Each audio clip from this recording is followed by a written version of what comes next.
Bom, eu queria saber um pouco sobre... Quando foi que... Acho que a sua história é uma história muito legal. Acho que até vale a pena depois você pingar um pouco ela. Mas que você veio do direito, né? Então, advogado de formação.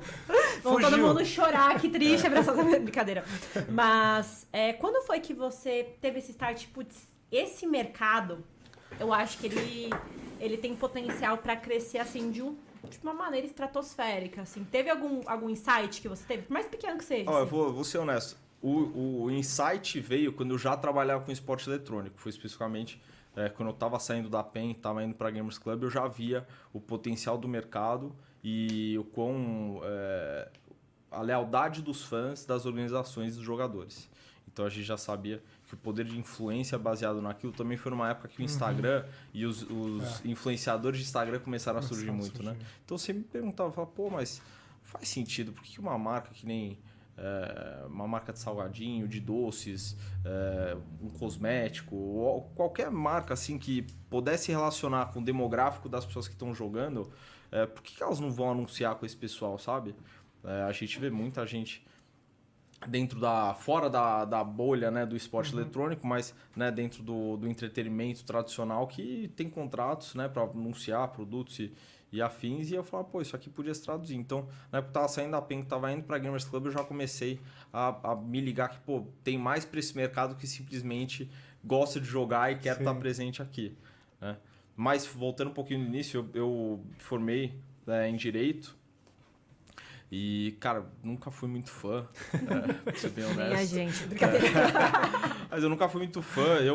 Cara, foi uma briga até dentro de casa para eu me formar, porque honestamente, eu me via muito mais fazendo alguma coisa mais perto de publicidade mesmo. Mas, enfim, me formei, tirei o AB, trabalhei num escritório aqui em São Paulo, que na verdade é de Campinas, mas tinha um escritório dentro de São Paulo que era muito bom. Fui muito grato de trabalhar lá. Mas chegou um ponto na minha carreira jurídica que eu falei, não é pra mim. Eu não tenho esse tipo de perfil, eu não sou o tipo de pessoa que gosta de ficar fazendo esse tipo de trabalho mais intelectual, então o de leitura e, né, como é o trabalho jurídico na sua essência. Eu sempre fui muito mais de gostar de sair, resolver as coisas e era mais operacional. Da correria. Da correria. Mas essa história, tem uma história legal que eu já vi. Quando você começou a trabalhar no esporte eletrônico, quando você chegou em casa e aí você teve algumas discussões em família, né? Boas discussões, mas é muito curioso isso. Conta um pouco pra gente. Então eu tava nessa época de transição, né? Que eu tava saindo do mercado jurídico, já sabia que aquilo não era pra mim e falei, cara, eu sempre fui, sempre amei jogar, sempre fui muito assim, viciado, que é uma palavra ruim de falar, mas né, como a gente, né, o termo que a gente usa, mas pô, era viciado em jogar, ficava lá em casa. Você gostava de jogar o quê? Dota é meu jogo. Nossa. E era viciadaço, passava 10, 12 horas direto. Comecei a jogar, né, menos que eu tinha começado a namorar. Então, né, você tem que abdicar do seu tempo de game, né, pra namorada, mas enfim. E aí, quando eu larguei o direito efetivamente, eu tinha estudado com um dono da PEN no colégio e eu já vinha tendo um relacionamento com ele, né, jogava junto, tinha uma amizade, eu pedi pra ele uma oportunidade, a qual ele me deu. E aí comecei a trabalhar na PEN e eu comecei a trabalhar especificamente com o time de Dota, que foi, né, muito grato para minha carreira poder já trabalhar com alguma coisa que eu já entendia, já tinha um entendimento daquele jogo, das pessoas que estavam lá e pô, o prazer de estar perto das pessoas que, pô, a época eu era um grande fã deles, né? Não tinha proximidade nem nada, então assim, eu usava aquele cara que fazia coisas que você só podia sonhar em fazer um dia. Enfim, aí comecei a trabalhar com o time.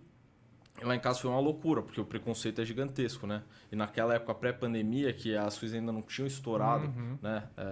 A bolha da informação do que é o game e esporte eletrônico como um todo, meus pais olharam e falaram assim, meu, você é maluco, o que você tá fazendo? Vai largar o direito pra fazer isso? Como? Você vai você pra passou brincar, né? anos jogar Mario, brigando, Crash. Game Boy, né? Então. Tipo, você vai, sei lá, coisas tão pequenas como você vai explicar o que você faz e fala assim, pô, eu tenho um priminho de 7 anos de idade que ama. Você não pode ensinar ele? Mas enfim. E aí eu tava nessa época de transição, tava trabalhando com esse time e né, eu morava na casa dos meus pais, Meus pais falaram, cara, você é maluco, você virou vagabundo, você tá enganando a gente. Tá falando, pô, tá trabalhando o quê? Você tá o dia inteiro indo lá jogar videogame com o cara e tá falando que tá trabalhando. Você tá ganhando dinheiro? O que você tá fazendo? Mas como é que dá dinheiro isso daí, né? Vem aquelas perguntas. Parece até que você tá cometendo um crime, né? É a pirâmide. É. Fernando tá Então, mexendo com pirâmide. já, inclusive minha avó já me perguntou se eu trabalho com pirâmide. E minha mãe também, então... Mas enfim, aí... A gente tava com um time, né? E a gente tava jogando algumas qualificatórias para poder jogar alguns campeonatos internacionais. E a gente teve a felicidade de qualificar para o nosso primeiro campeonato internacional, que foi um campeonato nas Filipinas. No que a gente qualificou, né? Já foi uma grata surpresa. Todo mundo comemorando. Eu fui comunicar lá no grupo da família, né?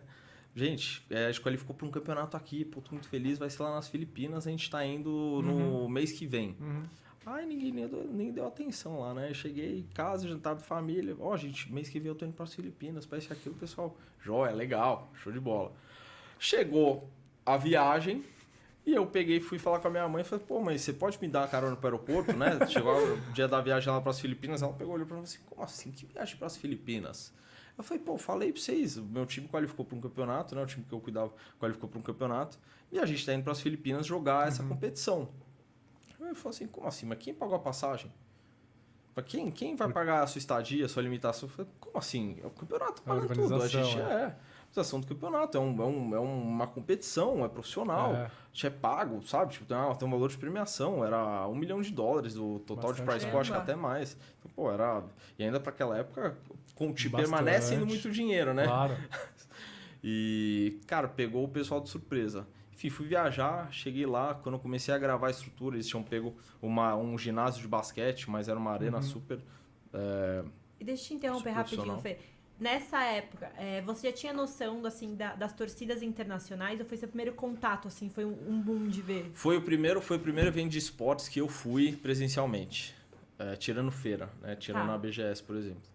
Mas foi a primeira competição mesmo que você viu realmente as pessoas torcendo umas pros 30, 40 mil pessoas num jogo. Eram umas 30 mil pessoas. Bastante. Era um ginásio de basquete, mas gigante, lotado. Então, assim, filmei. Que e legal. aí, depois das Filipinas eu fui pro mundo inteiro. Então, fui pra China, participei de uma competição em Xangai, fui pros Estados Unidos, Canadá, fui para alguns países da Europa. Foi assim, teve competição na Rússia, eu não tive prazer de ir, mas teve uma competição gigante lá. Então, foram muitas oportunidades. Foram, acho que, de um ano que eu fiquei trabalhando com essa equipe, foram 6 meses que eu passei fora do Brasil em competições com eles. Então, eles foram muito vitoriosos também. Então,